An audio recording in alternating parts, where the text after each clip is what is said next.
All right, so it looks like we're live. I'm here today with Miss Justine Brown, and we're going to be discussing a variety of topics: Thomas More's Utopia and perhaps intentional communities. Justine Brown, and we're going to be discussing a variety of topics. So I think I'm hearing some feedback. If you're hearing that, I don't know if it's only on my end. I'm going to assume it is. But at any rate, do you want to introduce yourself? On my end, I'm going to assume it is. I'm hearing quite a bit of feedback. Right.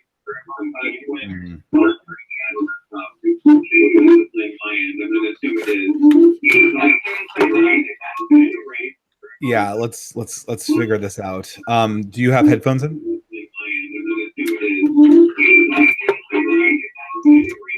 Yeah, let's figure this out. Do you have headphones in? No. Put headphones on? Yeah, let's get some headphones. Okay. Go get some headphones. Okay. Hang on. Yeah, just gonna... Okay. Hang on. Jeez. Okay. I'm sure they'll be fine. Forgive these technical difficulties, guys. There we go. Just unplug that. I'm sure they'll be fine. Forgive these technical difficulties, guys. There we go. I'm gonna have to mute you temporarily. Okay, so we're waiting for that to resolve itself. Ms. Justine, you can unmute yourself whenever you have the feedback under control. What I am intending to talk about today is going to be simply, the writing of More's Utopia, perhaps the man of Thomas More himself, who's frequently cited by Catholics, but probably not well understood. And then I think some time was going to be dedicated to discussing things like intentional communities. So do I have, are you back? Yeah. Is it stopped now? Still hearing. Hi. Can you hear me now? Yes. You can hear me now? You want to make sure that the display window is muted in yours. We should perhaps taken care of that beforehand, but yeah. We want to make sure that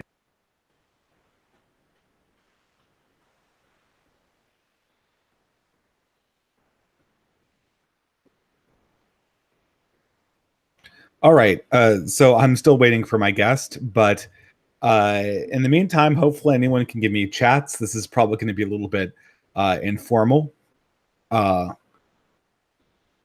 Again, it's a little bit of an ad hoc live stream, but it was a topic that I thought would be very interesting to discuss. And especially since so many people are talking about intentional communities, about, well, especially if you're Christian, breaking off from the mainstay of society. In my absence, I've been working on developing a new podcast focused around interviews. And I have had the privilege of interviewing a variety of people. Hopefully soon, Patrick Deenan, who wrote Why Liberalism Failed. And I also had the opportunity to interview Father Dwight Longenecker. And we talked a lot about the Benedict option. And so I think that's going to be an opportunity to perhaps explore this more in a historical context. So I don't want to step in front of my guest, but Thomas More was a statesman from Tudor England who very famously came into conflict with the king at the time, Henry VIII, over a division from Rome that was really manufactured in order to allow Henry VIII to divorce his then wife, Catherine of Aragon. Hello? Hello. I think we have you back. Excellent. Okay, that sounds better. Okay, thank you.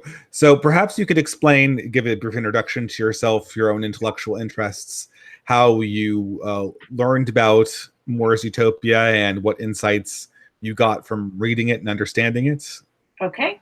All right. So I, in the course of doing graduate work in literature, I started working on Utopia sort of broadly as a subject, and I ended up writing 3 books broadly related to the theme of Utopia. The first one had to do with utopian communities in British Columbia. Oh, loud, right. Can you hear me okay? Yeah, we can hear you. The second one was on utopian communities in early Hollywood. And then I wrote a novel about the Going Back to the Land project in the 70s, which my parents participated in, and so did I as a result.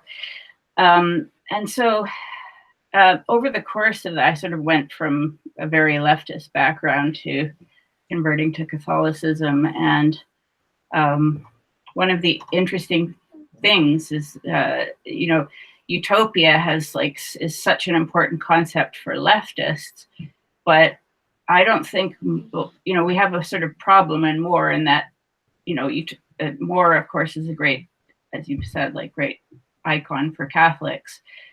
And the question arises, I believe, like how serious was More when he wrote Utopia, and what was he really trying to, get at? And perhaps you could describe the book. I have to confess that I've never read it, and probably very few of our listeners have read it.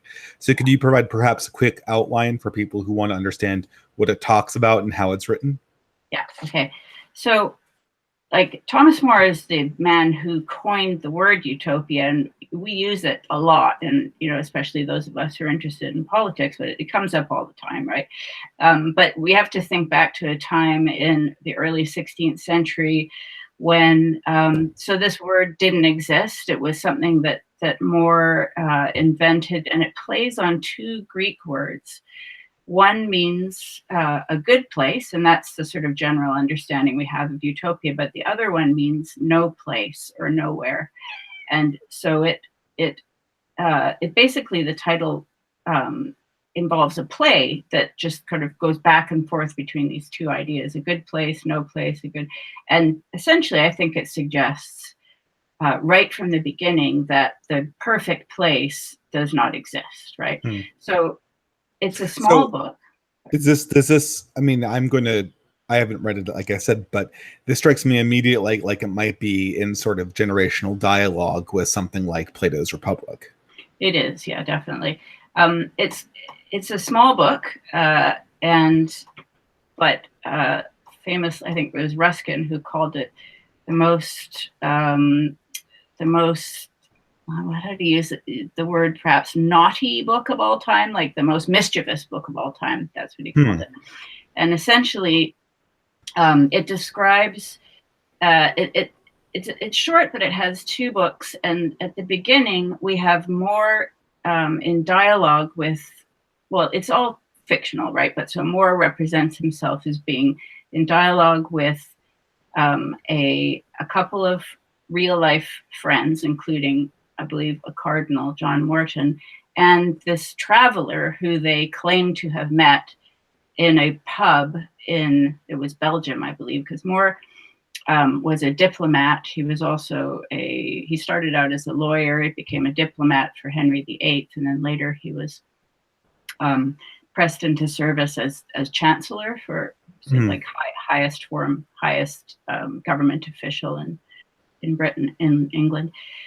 But just prior to this, he was working as a diplomat, and so he kind of he describes something that's really happened, in that he did make this diplomatic trip to Belgium. Then he claims that he's met this traveler, right, who has just come back, and he was on Amerigo Vespucci's trip to America. So keep in mind, this is like right after, for roughly, just 20 years after the discovery of America, right? And Vespucci was one who, just after Columbus, made a trip to America, and that's supposedly where we get the name America, right? Amerigo. Yeah. So he claims that, so he meets this traveler. The man is called Raphael Hythloday, which actually translates as messenger of nonsense, right? So it's like, so the book is actually filled with jokes of this kind. So you have like place names, which mean air castle, a river means no water, and so on, right? There are like all these little sort of pranks throughout that point to the fact that this is a non-existent place. But so Hythloday claims that he has voyaged south of the equator and he has discovered this island where he thinks that the political arrangements are ideal, right? And so Moore says, okay, well, we met this guy. This is what he claims, and here's what he said, right? So book two is Raphael basically narrating this trip where he went to Utopia and spent 5 years there. And what he describes, I mean, one of the things that jumps out at you, like, which, I mean, is that it's a communist society with no private property. Actually, Moore, there was a statue of Moore in Moscow during the communist period. Right? Yeah, that's odd. Yes. So like we have Moore, who's been claimed by the communists as a proto-communist. But the book, I mean, Raphael Hythloday does make a kind of extended defense of communism. And of course, like when he uses the word communism, like we immediately think of all the abuses of communism, right? When we hear that word communism, especially as Catholics, like we think of all the millions of dead in the name of communism. And but I think at the time the term was probably a little more neutral. It's just this idea that maybe hadn't been tried. So, and well, there was some Christians, said that Christ endorsed communism, and in fact, this was before Marx significantly, yes, right? Yeah. So I mean, it wouldn't. We're talking about a utopian project. We're talking about a shared living arrangement, which would, I mean, the most temporal version they would have known would have been the monasteries. Exactly. This was not some kind of scientific dialectic materialism. We can scientifically recreate the human man because we have class science now. Exactly. So yeah, probably communism might be, I don't know, it seems like a strange word for it. Yeah. Did they actually call it communism? Well, I've read two. I mean, it was actually written in Latin. That's another point about it. It was written in Latin and only translated into English about 50 years later. But it was a huge hit in the humanist world, and he was basically a kind of like international. He was a very famous writer because of this book. I haven't read it in Latin, so I don't know what word is used. But I've read two English translations, and they use the word communism. So yeah, exactly. There's no Marx, there's no dialectical materialism, there's no idea of like, history unfolding scientifically and all of this apparatus that goes with that term, communism. But I think to them, it simply meant no private property and everything is shared, right? And so the model, exactly, you mentioned the monasteries. I mean, so this is what I always focus on. I think, well, what Moore was thinking about was monasteries, right? He was like that this was the ideal Christian arrangement. And so I think that there's an argument, which I'll come back to, but I think it's that if Utopia, if he is actually endorsing the arrangements that Hythloday describes, which I'm not totally persuaded of, but to the extent that he is, I think it's like monastic life for families, essentially, for married people. Is you have all these people like living in, he describes a number of cities, everything sort of clean and orderly and regular, which of course would be in big contrast to cities, European cities in the late medieval, early Renaissance period. They're sort of, it's designed along humanist lines in that there were a number of ideal humanist cities created, like people like the Italian designer Filarete, for example. He had this incredibly regular design that would, this beautiful geometrically designed city was never realized, but it was an ideal, and a lot of humanists talked about this. So we see, I guess, humanism sort of evolving from an earlier tradition of Christian utopianism. Yes, yeah, I think that's so. And you probably see this going all the way to the 19th century. When you said that this was sort of a satirical work on the part of Moore, I immediately thought of another English satirician. I think that's the right way you pronounce that word. Jonathan Swift, especially when you talked about how all the names were parodies. Now, I think, Thomas Swift, he kind of set out creating these stories of far-off islands almost for the express purpose of destroying the notion of utopia. Do you think that Moore might have been after something similar? Yeah. Yes, I think. Well, the effect is so ambiguous that it's really hard to tell. And I think that really is like the title kind of summarizes what happens in the book, which is that you have this kind of mirage effect, right? Which is that he describes this thing, but then which does sound, to be honest, it does sound like it has a lot of good features, but then there are other things which you really choke on. For example, there's euthanasia in Utopia, right?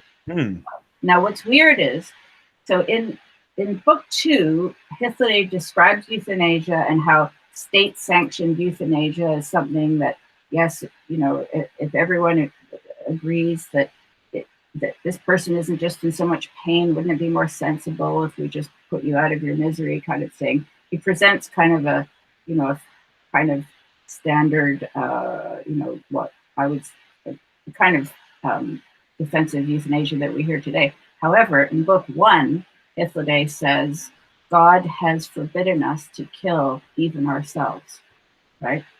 Yeah. So you have two different messages completely in opposition to each other from the same character. Like in book 1, he says that. In book 2, he seems to agree with this. Well, do you think he's doing sort of like Plato does, where it's sort of maybe not deliberately ambiguous, but in some sense almost satirical in sort of a non-humorous philosophical way?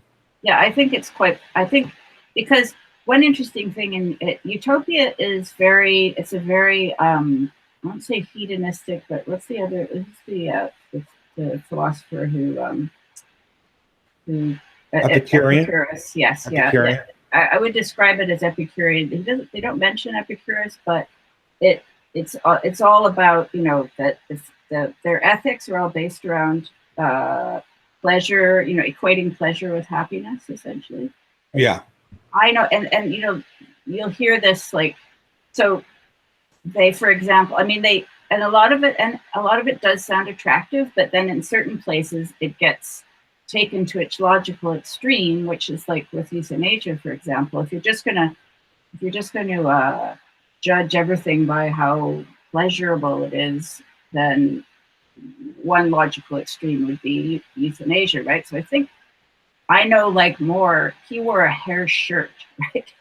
Yeah, it seems impossible that Moore would confuse pleasure with happiness. Goodness or happiness, or goodness.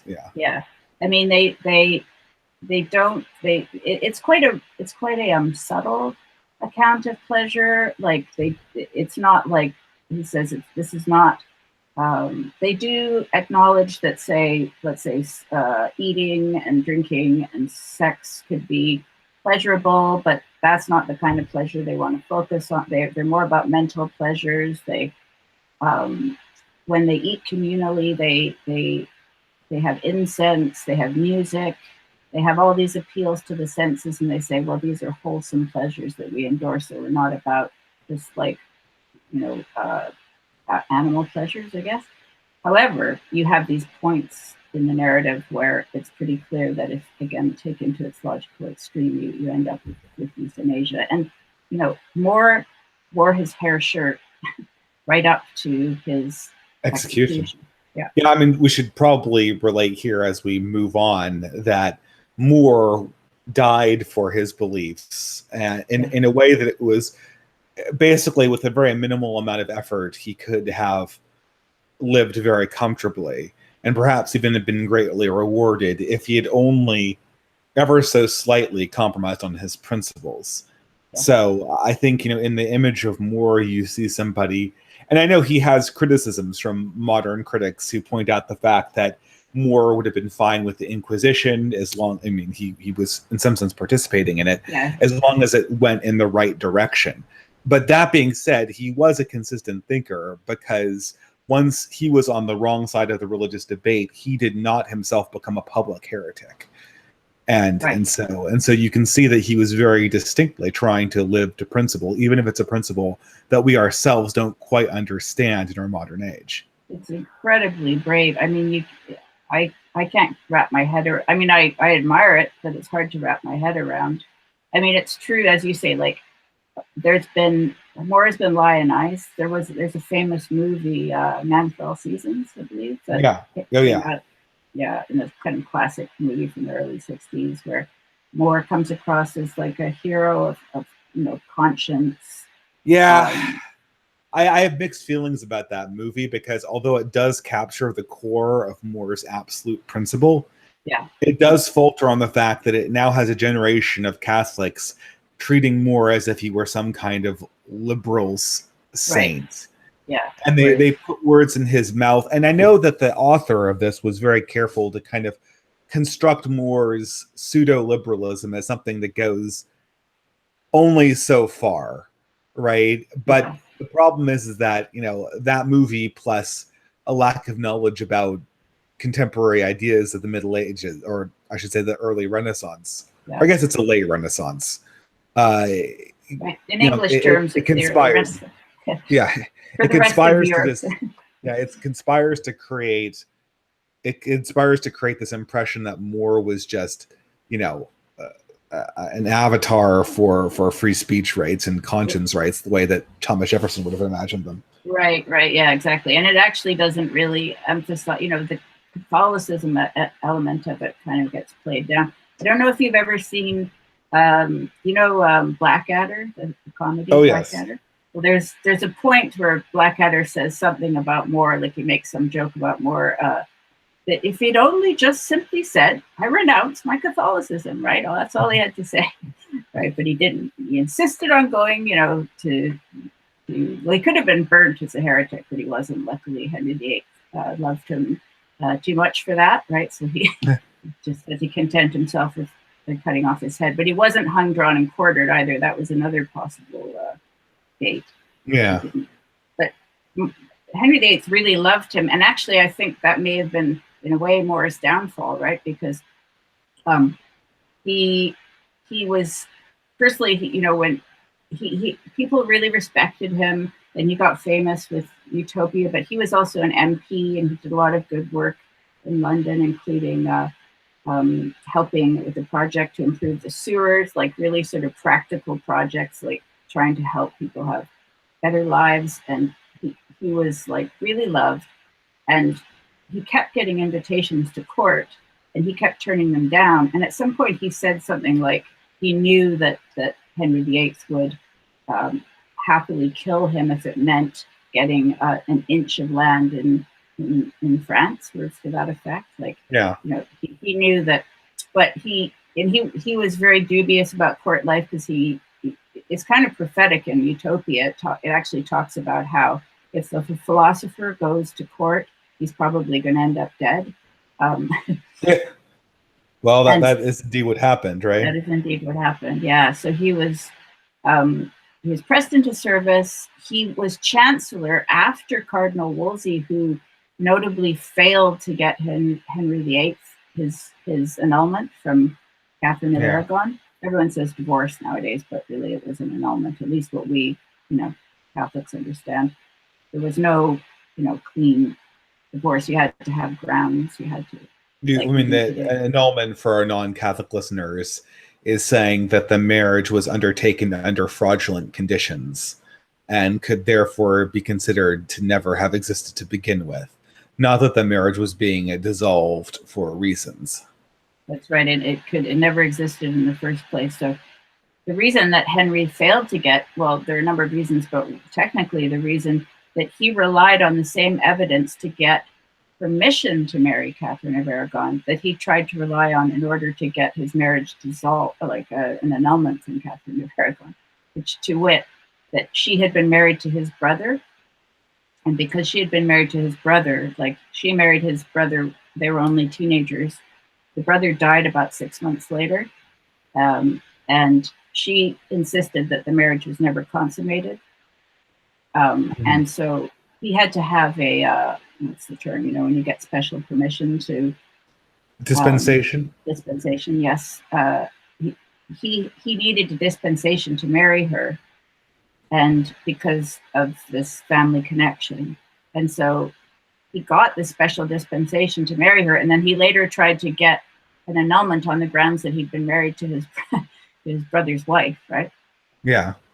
So the Pope kind The of Pope did not like that. Well, I'll ask this. Given that we've come off of this book Utopia, what influence do you think this has had on later projects of Utopia that you see come up in the Enlightenment, which occurs 150 to 200 years after More's death, Yeah. and then later post Marx in the modern era? Mm-hmm. Well, I kind of see that, like I've sort of pointed out how Utopia has two different meanings, and one is a good place and one is no place. I actually think there are two different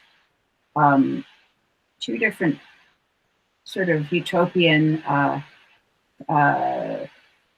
categories or trends, and you have one series of books that sort of copy what they think to be More's message, like so a very serious descriptions of ideal places, and that up to, and I would say Marx falls into that category. There are other utopian socialists kicking around in the 19th century who they were known as utopian socialists, right? And sometimes Marx, I think he actually dismissed them he would say, you're just mere utopians, right?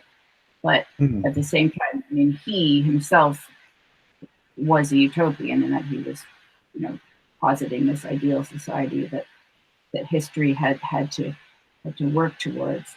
So you have like a series of books which take more seriously, and a series of books which are I think more also can be seen in kind of like fantasy, science fiction. So you mentioned Swift, right? I think that fantasy and science fiction take off in Utopia as well. And I think Utopia is kind of like a metonymy is a figure of speech in which the part represents the whole. So, for example, our daily bread means food. I think I see Utopia as a kind of metonymy for all of fiction, right? So it is a place, but it doesn't have any material being.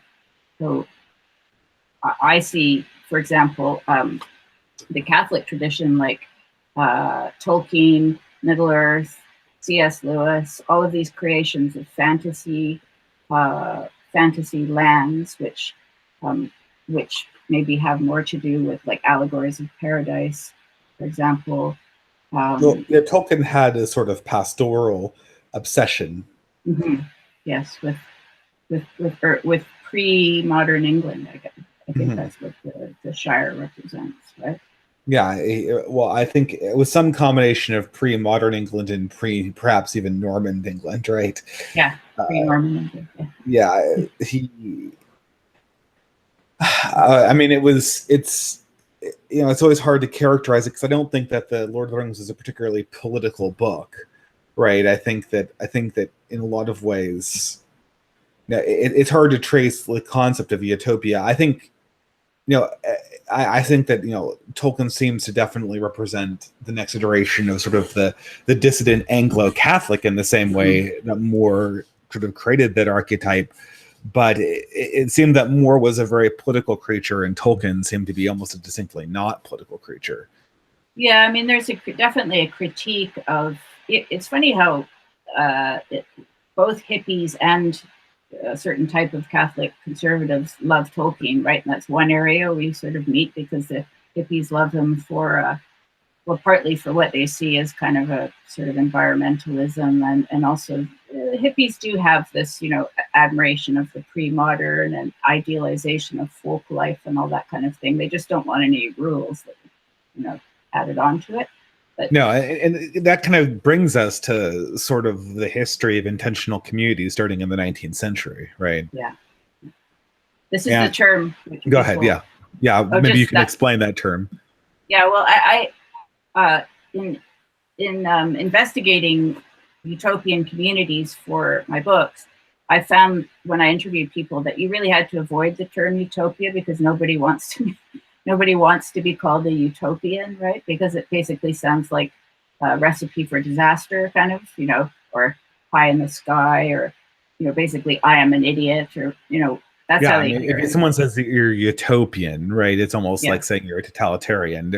I mean, Yeah. or saying you're an authoritarian. I mean, I know some reactionaries that want to reclaim the term authoritarian, but for the most part, the term is not. It's used as a term of disapprobation, right? Yeah, or it's either that, or you're either an authoritarian, or you're just a fool, like you pie in the sky, right? You're just, we have air, and by the way, air castle and castles that comes up in Utopia. That's one of the. So well, ironically enough, it's part of Swift too. It doesn't. I mean, Yeah. speaking of toy names, doesn't Swift call his castle in the sky La Puta, right? Yes. Yeah. People who know Spanish know what that means. Or Yeah. okay, spoiler alert, it means Spoiler whore, alert, right? yeah. Which I think the not so subtle joke is that the Utopia is as false as a whore's love, right?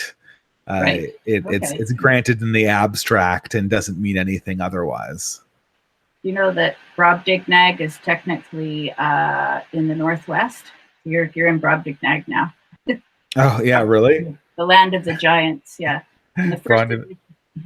Well, I guess that's why here everyone is so pastoral and generous. Yeah, but and tall, it's huge. It's strange because I think that a lot of people, when they think of intentional communities, they think of something that stems from Marxism. But all through the 19th century, the people who would be doing these intentional communities, people going off to the wilderness, perhaps Henry David Thoreau notwithstanding, were mostly just Christian social communities. Right. And their concept was a direct extension of trying to recapture what was being pursued in the monastic life. And we see this even so far as you get to the 20th century, when you have the creation of Israel and you have the kibbutz system, which had both a secular socialist component and also a Orthodox Jewish one. And I don't need to tell my listeners which of those two models actually survived for more than 20 years. Right, exactly. I mean, it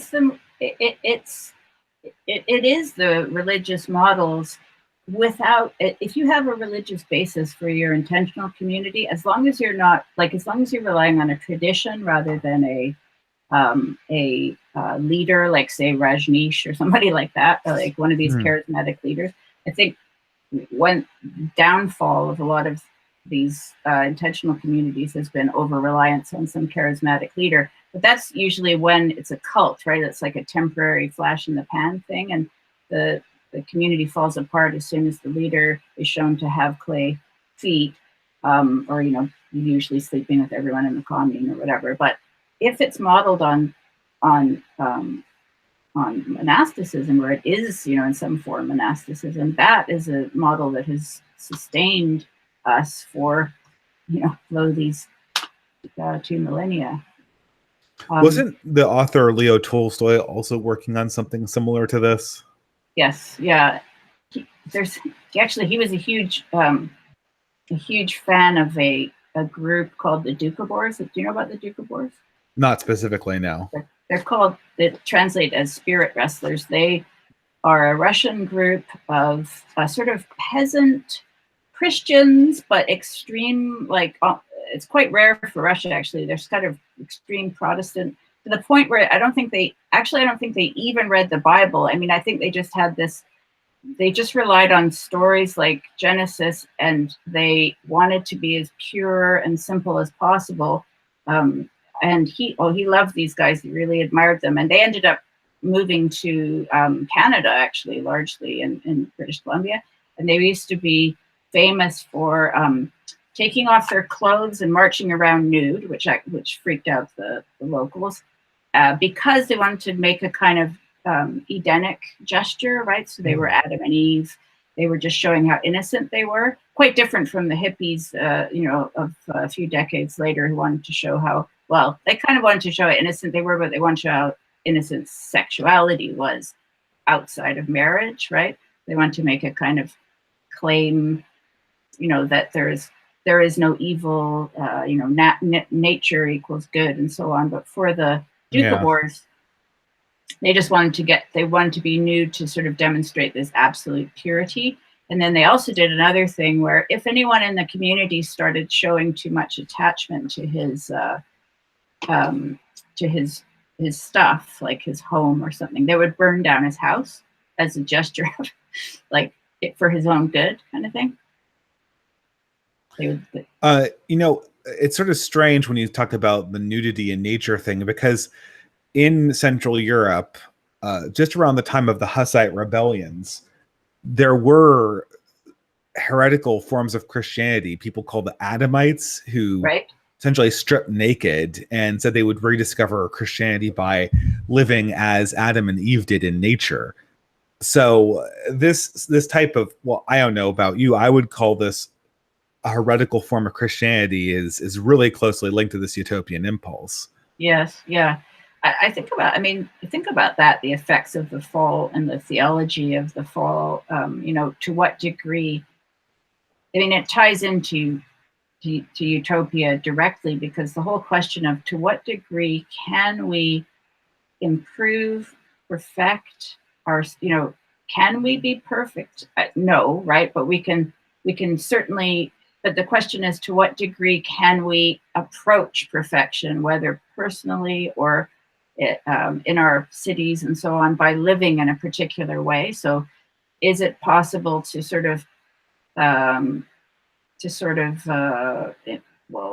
repair the fall to some degree, or is living naked and making this Adam and Eve gesture, is this in it of itself a kind of does that defy the whole theology of the fall? Do you know what I mean? Well, perhaps we should talk about this a little bit. What do you think are examples? Do you think there are any examples, perhaps I should ask first, of successful intentional communities? I think the ones that I've observed that are successful have a kind of balance between individual property and communal property, and sort of individual life and communal life, and that generally is known as co-housing, right? And of all the, it's a very strange experience, because as when I started writing about this, I would say, well, I was never really a leftist, but I was brought up in a hyper leftist community, and I had a front row seat for all the experiments of the 60s and 70s that my parents engaged in. And, radical feminism, early 70s, back to the land, multiple communes, Gestalt therapy communes. And the only, I sort of became more and more, I was interested in giving an account of a sort of post-utopian account. So what was it like to come to be the generation that came after, But the one thing I observed that sort of, I was trying to figure out what, if any, was a winning kind of recipe, right, for intentional communities, which is, as we were, people, this is the term that utopians prefer, right? They like the term intentional community. They don't balk at that. And I just found that the examples of where people were not forced to live together, they were not forced to eat together every single night, they were not forced to share everything, but they had like a plot of land that was their own. So they could have a family house with a conventional, with a traditional family, but then also the plot of land was located on a shared piece of property with a shared house that everybody could, have, that you could have shared meals, but you weren't, it wasn't enforced. Those actually seem to work. And I know of a few examples, like in Roberts Creek, British Columbia, which is just north of Vancouver. I know people who live on co-housing. And usually, my kind of definition of a utopian or intentional community involves a certain degree of isolation and an animating ideal of some sort. And in this case, the animating ideal is some form of environmentalism and also communitarianism as well. So I mean, that's what I've observed. I've observed that formula seems to work, where you're not forcing people to eat together every night, but you give them the option to do so. So, but in this case, in this plan, essentially what you're doing is your people are forming into families. So we're less in the sort of absolute utopia style, oh, we're going to make sure that everything is equal, and more we are separate families, each with their own fortunes, and we're going to have some kind of shared destiny, but at the same time, we're fundamentally, the fundamental unit is not the society itself, but the utopia. Yeah. I mean, we have, there are shared ideals. I could certainly imagine this formula working for Catholics and other Christians. Because a contrast, right? Like the other example of utopia working, kind of, although this isn't like the sustainable model, is monasteries, and the monasteries are sort of the opposite direction. They're like, okay, well, you're not in a family in the traditional sense, but you have, but we are enforcing a strict rule of discipline. Yes. I heard the philosopher Alain de Botton, do you know the guy? He's an English philosopher. He's quite popular in over here, and I'm in London, by the way, and he has this project called the School of Life, and they have a big YouTube channel and so on. But he gave an account of Epicurus, in which he claimed that Epicurean communities became monasteries, that they were in some way the foundation of monasteries. So apparently Epicurus, I don't know his exact dates, but he's ancient Greek, started a commune, a philosophy school and commune called the Garden. And it was, we think of him as being kind of the hedonist, but apparently his pleasures were very modest. He only ate bread, water, and olive oil and vegetables or something.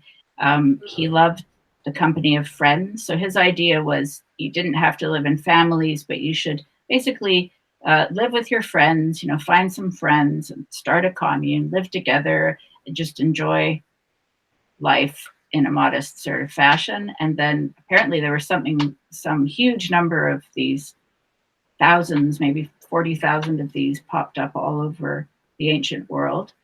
And so Alain de Botton claims that these then, after Christianization, that these later became monasteries. Now, I don't know if that's reductive, but I think there might be something to it. I mean, it seems like a real long shot to me. To me, there is no monasteries without the rule of Saint Benedict.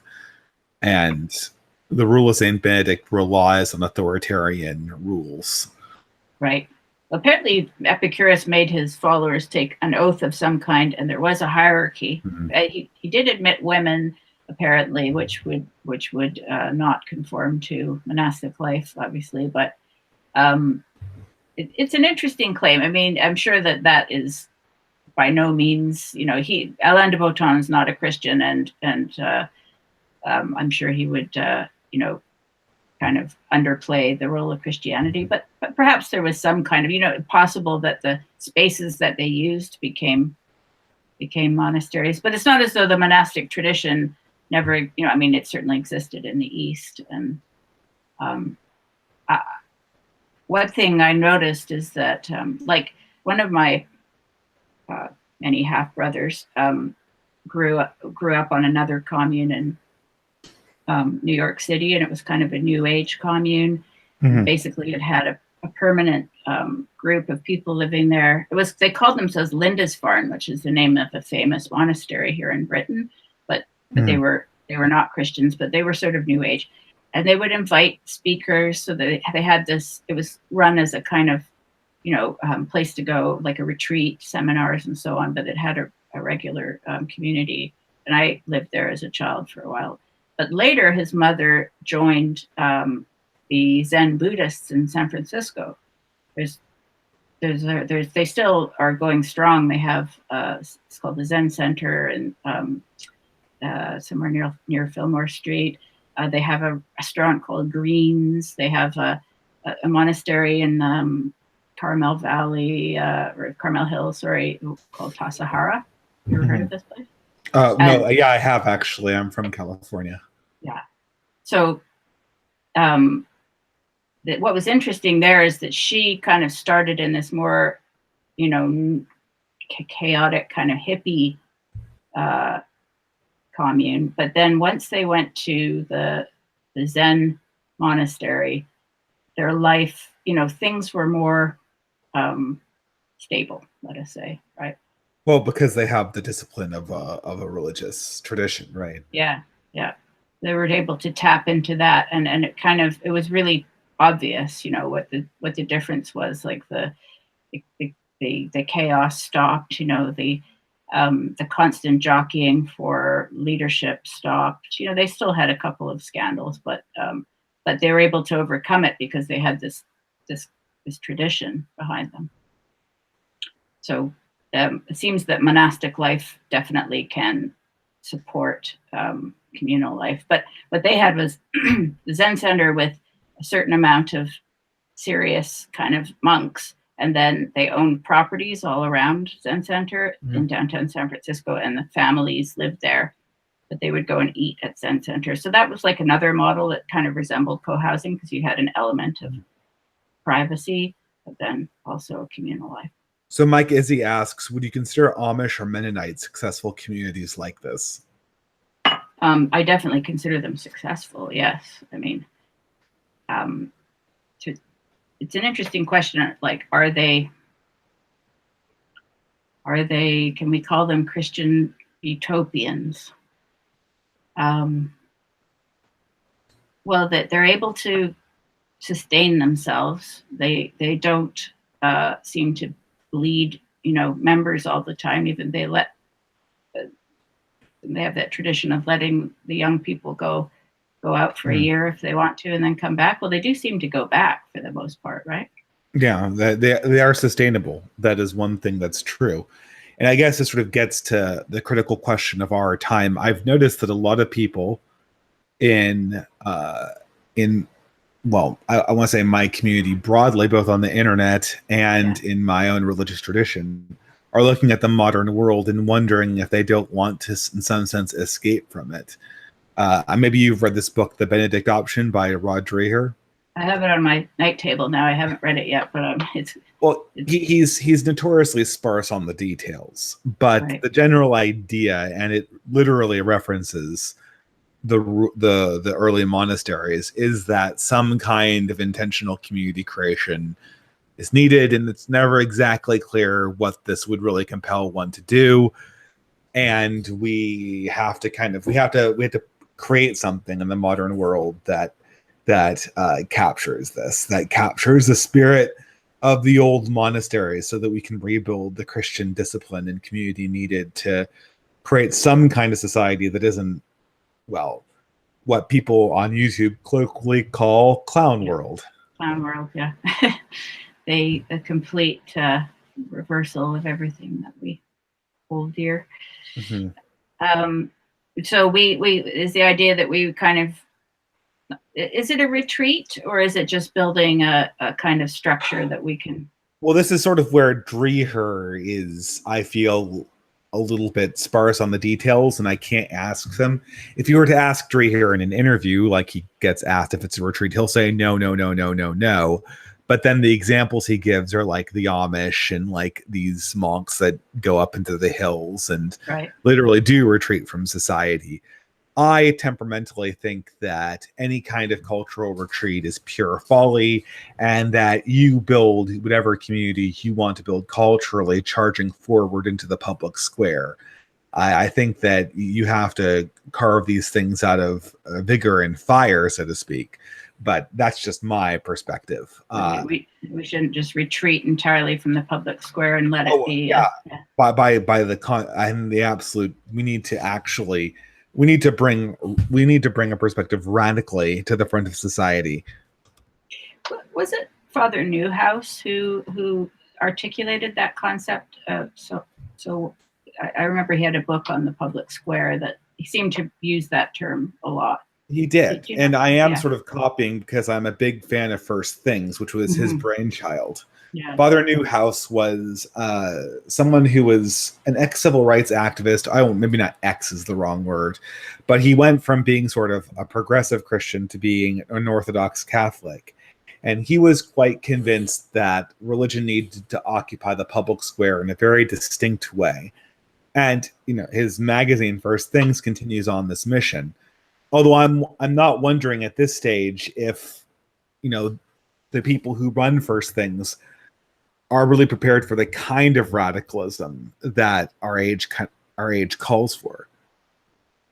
I love that magazine. I haven't, I confess, I haven't read it for a little while. Is it? Do you think people they're too sort of restrained and kind of you're not prepared to go out and argue in the public square in the way that? Well, I don't know. I mean, I think that conservatives need to reimagine. People who call themselves conservatives are no longer conservatives. They're not conserving anything. Yeah. Because our society has ceased to embody any kind of Western traditionalism. To the extent that they have a relationship to the primary and dominant culture, it's one of pure radicalism, and they need to embrace that. And the way that radicals operate is they go into the public square and they call into question the core values of their society. And right now, those core values are egalitarianism, liberty, and diversity. I think all of those concepts, isolated from the motivations they have in Christianity, are in their current liberated and insane forms something that is actively stopping humans from embracing something that is real or authentic. It's interesting how a lot of certain political movements will take a virtue, often specifically Christian virtue, but in kind of separate from all the other virtues that make it coherent. So liberty. I mean, the libertarian concept. I mean, I've been listening to Tom Woods, the libertarian. He has a podcast. He has a very good. I mean, he's a conservative Catholic, actually, right? He's quite an interesting. He wrote a book on how Catholicism made Western civilization. And he talks about science, and it sort of breaks down that idea that we are always in opposition to science. So he's a libertarian figure who is a conservative Catholic. Quite an interesting. He sometimes talks about Catholicism on the podcast, but a lot of the time it's liberty, and it's pretty clear that within that movement there's a fairly sharp divide between those who. And I know that what he's thinking is, I need to communicate to a secular audience. And even on this channel, I admit that what I'm doing is I'm talking to an audience that's not Catholic. So I don't come on going like, I don't speak in Christianese, and I make a conscious effort on this channel not to speak in Christianese. Christianese, sort of, this is a slang word that I use in my parish. It means talking about, like, it's like dropping signals that you're Christian left and right, and talking about the spirit and conversion terms and stuff like that. And it's something that secular audiences would feel directly alienated from. And I understand that there's a need to talk about values in a way that's independent from words that only have meaning to people who are Christian. But at the same time, I feel like this obsession with liberty, it's radical. And at least the obsession with liberty, I'll say this about libertarians, at least the obsession with liberty is coherent. At least, like, imagining a perfectly libertarian society is not something that immediately contradicts itself, the way you get when you start examining equality seriously. Equality, once you start trying to get to absolute equality, immediately starts contradicting itself in real hard to ignore ways. And the only way you can rectify it is sort of to go to some kind of Harrison Bergeron society. But at least liberty is coherent, but that's the full statement of the matter. Because this radical libertarianism, I feel, isolated from any other cultural value. It just feels dead. It feels tired. It feels old. It doesn't even really feel radical. It feels like a resignation to something. It's like, oh, well, we can't imagine a virtue greater than liberty, so we'll just go with that, right? I mean, it's there, and it's coherent. So because we can't actually aspire to anything that's more poetic or more spiritual, we're stuck with having to embrace liberty because everything else is just manifestly ridiculous in this post-religious age. It's interesting though that in conditions of liberty, things like hierarchy and family should emerge naturally, right? And I think liberty should give us the conditions to embrace that, right? I mean, that's the theory, but I mean, the theory, like, I think like myself as an ex-libertarian, and even when I converted to Catholicism and embraced sort of this notion that maybe we need some kind of separation from society, I think I always imagined my Catholicism and my libertarianism segueing nicely in something like the Benedict option, where, okay, well, maybe society is corrupt, but like, we'll have the liberty to separate ourselves from it. Yeah. In our modern day and age, I'm questioning even that. I'm questioning whether, because the problem with liberty is that, the liberty I have is essentially vetoed by 60% of society. So, especially in the last, since 2015, we've seen this incredible decline in, and here I'm going to drop my partisan neutrality. We've seen an incredible and precipitous decline in the left wing's belief in freedom of speech and freedom of association. Well, perhaps they never believed in freedom of association, but certainly freedom of speech and usually freedom of religion.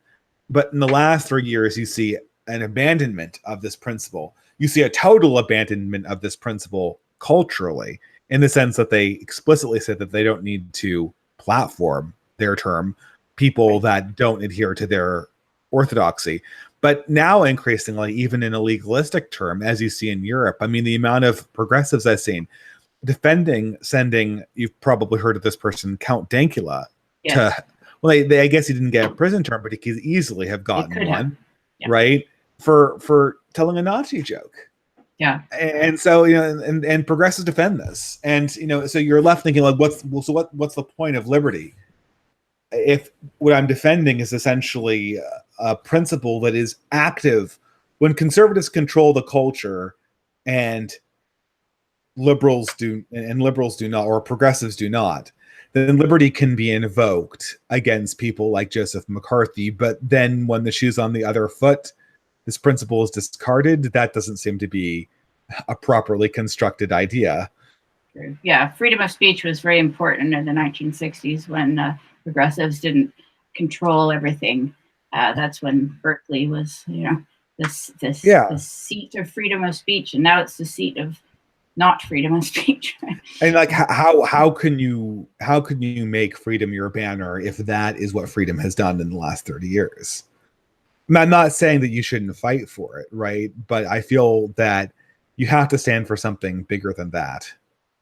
Interesting how liberty and equality are now, I mean, it's clear to me that these things are actually pretty much in opposition, but in France, for example, you have liberty, equality, fraternity, right? These things are all, and are they supposed to be, is it supposed to be coherent, or no? Well, they come from were these concepts before the French Revolution?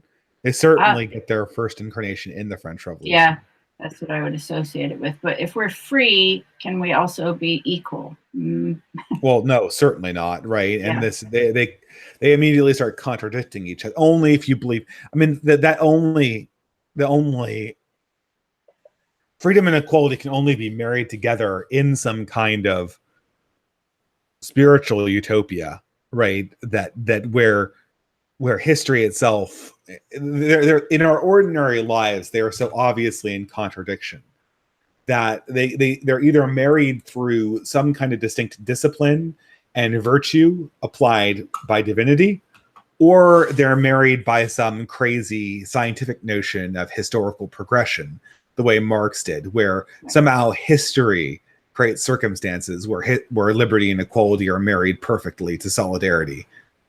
Yes, well, just in in his Utopia, we will naturally become equal, and even the state will fade away, right? In theory, people actually try to claim that Marx was really a libertarian because he thought that the state would ultimately fade away. But it's really, yes, I suppose, like a long time ago, like most people, I used to think that equality was, without just, of course it's an important concept. I suppose I still value the idea of equality before the law. Well, yeah, I mean, equality of dignity is a Christian concept. Yeah. But the problem is it's not, it's, I don't know what it means outside of Christianity, right?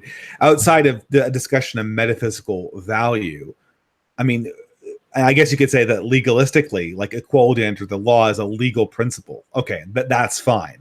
But once you embrace equality as a value and you do not, and it doesn't apply to this equally abstract concept called dignity, then you're in serious trouble, right? Because then you get to things like I know perhaps we're going to disagree here, but this ridiculous notion of equality of opportunity, which even conservative liberals will defend, right? Well, but here's the thing, but let's think about this for a second, right? Because at once it seems like it's an extension of equality under the law, perhaps pertaining also to fairer rules under private institutions. But once you take equality of opportunity to its logical conclusion, you start asking yourself questions like, well, do the children of parents who read to them really have equal opportunity to the children of children with parents who don't read to them? Do the children who are born with better genes actually have equal opportunity to the children who are born with lesser genes? And by sort of pulling the thread on equal opportunity, you eventually get to equal outcome, because any equal outcome can be questioned to the point where it becomes a question of equal opportunity. Wasn't there a teacher recently who was complaining or trying to say that parents shouldn't be allowed to read to their kids because it wasn't fair on the other kids? There was, yeah. I think there was an academic paper. Ben Shapiro complained about it. But this is the logical extension of equal opportunity, because every equal outcome you can do sort of a back casting and insinuate that it must arise from an equal opportunity, as effect must necessarily originate from cause. Right. So it's not just enough to sort of try to provide, or in theory provide a starting line that's equal, because there isn't, I suppose. Yeah, but I mean, I guess you could say something. I mean, there's ways where we could try to salvage this using an understanding of virtue and obligation and duty, and stop if we put the concept of equal opportunity in terms of duties that authorities have to certain people, then we might be able to stop the continuous slide back from equality of opportunity to equality of outcome. But I'm not so sure that we see that yet, or I mean, I'm not so sure that we're really even. I'm not so sure in our secular age we can even really come up with an understanding of authority and duty. It seems that in some sense our educational system is dead set against that. Interesting, because I think old-fashioned liberals, like let's say Jordan Peterson, are looking for terms which will dissolve what he perceives as the left-right opposition. I think I also had this impulse for a long time, maybe still do. Well, I do too, in some sense, right? But I think Jordan Peterson, he's caught on this edge called individualism versus collectivism. Right. I mean, duty is not, I hate to say this, I mean, we have this sort of lie about how duty is somehow individualistic, but it's not. At best, it's a combination of collectivist and individualistic principles. But most likely, duty in most instances is the duty that a collective exerts against the will of an individual. Otherwise, it would just be the will of the individual, and there would not be any discussion about what's duty and what's not. I think one thing that happened with progressives is that the idea of rights became entirely distinct from the concept of duty. I don't think I ever heard about Judy growing up. I heard a lot about rights, but I didn't hear much about Judy. But certainly Jordan Peterson wants to, when he talks about the distinction between equality of opportunity and quality of outcome, he's trying to make this, I think he's trying to be inclusive, sort of still remain. I think it's very important for him, in his strategically, he's trying to still be part of the left in some way, or you know what I mean? Like he doesn't want, that's why he always talks about the alt-right and always talks about collectivism and so on, and because he wants to distinguish himself for that. He doesn't want to be dismissed as right-wing, I understand that, but the problem, I don't want to say I've counter-signaled the alt-right, but I in this channel, I have been a critic of the alt-right on a certain number of points. But yes. But I feel like I really want to avoid this counter-signaling of them in sort of the cheap way, because there's really no way that we're going to come up with a new idea if we have to sort of like play by the rules of what we thought was acceptable to talk about post 1946, right? Yeah. Like, I think we're going to have to experiment with questions like, well, what if authority is good? Well, what if collectivism is good? Like, what if democracy has a critical flaw to it? All of these questions, I mean, those questions are like real questions that I have, but they've been practically, for all intents and purposes, vetoed from our discussion concerning how to make human political arrangements after 1945. Yeah, it's true that the post-war period, I mean, the World War II has provided us with our current mythology, right? Like everything. Absolutely, that Hitler, if you want to sort of convince someone that evil exists, what evil doesn't exist, what Hitler wasn't evil, right? Yeah, exactly, right. But evil is reduced to Hitler. That's it, really. There was Hitler, that was evil, but then outside of that, nothing is evil. Yeah, really, exactly. Right? And there was this controversy over the movie Downfall, which I think is one of the and I'm taking this from a YouTuber, Left Foot Media. I agree with him. I think Downfall is one of the greatest movies of the 21st century. Wow, I haven't seen this. What Downfall is? Well, it's the realistic, quote unquote. It's basically Hitler's last 48 hours alive, as narrated by his undersecretary at the time, and wow. It portrayed a horrifying but nonetheless very human picture of Hitler. Certainly not sympathetic. It was horrifying, but it turned a cartoon villain into a Shakespearean, sort of, tragic figure, right? Yeah. And to me, that is the narrative that we always needed to take from World War II, and we never did. That Hitler's evils, although they had manifestations that were egregiously detrimental to the human race, were ordinary flaws. They were ordinary flaws that that anybody could sort of be beset with, so to speak.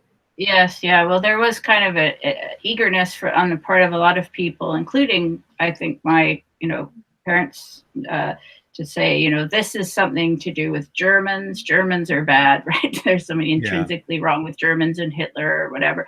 But this doesn't apply to the rest of us. The other thing was that they completely excluded from the equation Stalin and Stalin's crimes. And well, not just that, though. I mean, the thing is that even if we include Stalin, we still have locked away evil as a function that authoritarian dictators do to ordinary people, and not something that bubbles forth, that could bubble forth even from the lack of authority.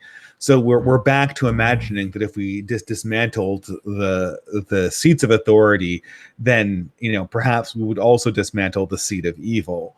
And that's just absolutely not true. In fact, I speculate on my channel that it's chaos, not order, that humans are really afraid of, and that they really should be afraid of, and that humans really suffer under. that the chaos of war and warlords are naturally the worst state of all humanity, and do result in the worst outcomes.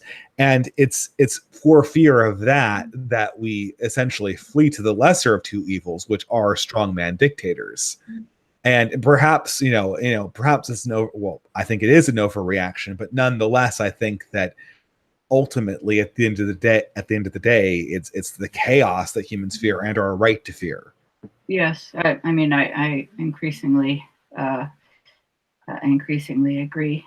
I think one thing that we see in the utopian experiments, and not the Christian utopian ones, but the sort of leftist utopian experiments, certainly the ones that I experienced as a kid, is that you had this idea that you were going to go often sort of out into the wilderness, like into a state of nature, right? And recreate things from the ground up. I mean, we actually, in the 70s, we actually went into the forests in British Columbia and other places and tried to live like the pioneers, except minus the moral code of the pioneers, right? Yeah, exactly. And so what people found over and over again was essentially the evil in the garden, right? This is, and they didn't like what they found, they didn't want to admit that was, but they just thought, right, we'll go into the forest, we're gonna pump our own water, we're not gonna have electricity and so on, we're gonna flee from technology.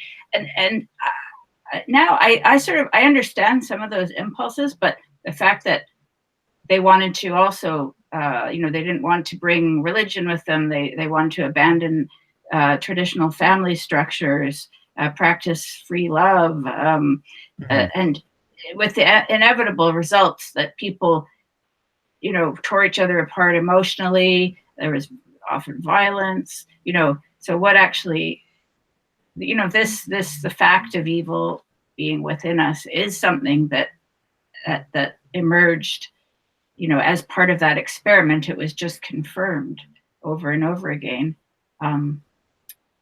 Not something that everybody wanted to acknowledge, but it's definitely partly that I think the fact of it, the fact of the darkness in our nature, that actually persuaded me that Christianity is true. I think that's just that's something that it's the dirty secret of our age, and I think that's converted more people to Christianity than really anything has, because it's what our own age is trying to hide. Yeah. So you actually see the reality of our nature played out, in the absence of the things that give us some, like actual liberty, I think, is liberty from our darker impulses, and some, when we embrace tried and tested moral structures that actually give us, do introduce some order into our lives. Only then can we hope to escape from that darkness to some degree. And that back to the idea of to what degree can we repair, or that question of the corruption in our. I mean, the corruption in our nature is palpable by following certain moral traditions. We can find some order in our lives. And then there's the question of to what degree can we create structure, like even structures of cities, including architectural structures, civic structures, and so on, that will offer us a kind of measure of this order in our lives, order and some kind of purpose too. Yeah. And yeah, that's probably something that I think Christians and people who are interested in utopia might want to look next. I have a dream, not to quote Luther King, that I think Christianity might be the next serious intellectual framework. Yeah, I think for understanding these things, is Rothbard, he's Orthodox now, right? Yeah, he keeps on switching churches, but I believe he's, I don't know, is he Orthodox or Russian Orthodox or whatever not. So I think that's pretty much the interview. I was just going to take a chance to thank you very much. I'm going to take a chance to answer questions if you want to stick around. Or Yeah, absolutely. So I had Click Accept say, we could have had that, but the footage from the Nuremberg trial speaks for itself. The propaganda we've been dealing with since. By today's standards, the fake news is obvious. Obviously, it's in reference to my characterization of Hitler, but it's unclear whether he thinks that the characterization is too sympathetic or not sympathetic enough. Right. Okay. Will Mill, do you believe in a flat Earth? Obviously not. I've seen the curvature of the Earth from airplanes. Christianity is dead. Well, perhaps it is in a bad place, but it certainly is not dead, and it's not dead by the numbers either. Actually, atheism is dead by the numbers. Atheistic societies are dying. Atheistic societies are dying. The only thing that's really skyrocketing up right now is Islam. Christianity is holding steady. Atheism is dropping like a brick. Yeah, I mean, it's interesting. I think we do live in interesting times. It's unclear what really there is to make of these times. I mean, it's I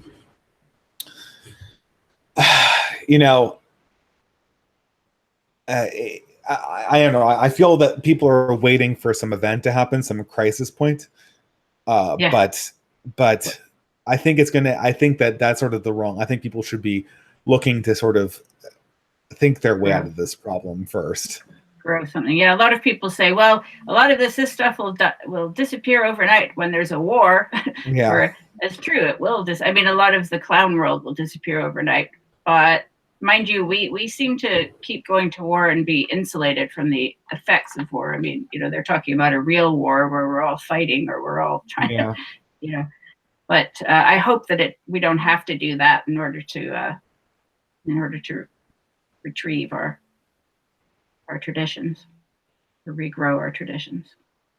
Yeah, it might come to that. I mean, if you believe in like the Spenglerian cyclical nature of history, then we might be forced into a situation where we have to do, where that's just the natural consequence of the fact that we've been apathetic for so long. I'm so interested in the process of conversion in general, but in particular of leftists and progressives like ourselves who grew up in leftism and progressive, and then discovered Christianity, traditionalism. That process is a very interesting one to me. If you know of any examples or books or anything like that would. Oh, I know there's a lot of people. I mean, I'm sort of one myself, although I don't know how long I spent in leftism qua leftism. Right. I grew up on hippie communes, and then at 13, I was a sort of card-carrying member of the punk scene. I had a very intense experience of all that to some degree. I mean, I experienced that as a rejection of hippiedom. That's why I was there. But I mean, it wasn't exactly a model of restraint and upright. So I'm not seeing any questions. So at this point, I'm just going to end the conversation here. Thank you very much for joining me, Ms. Justine Brown, and maybe we can talk sometime in the future. I love that. All right. Thank you. Bye. Thank you. Bye-bye.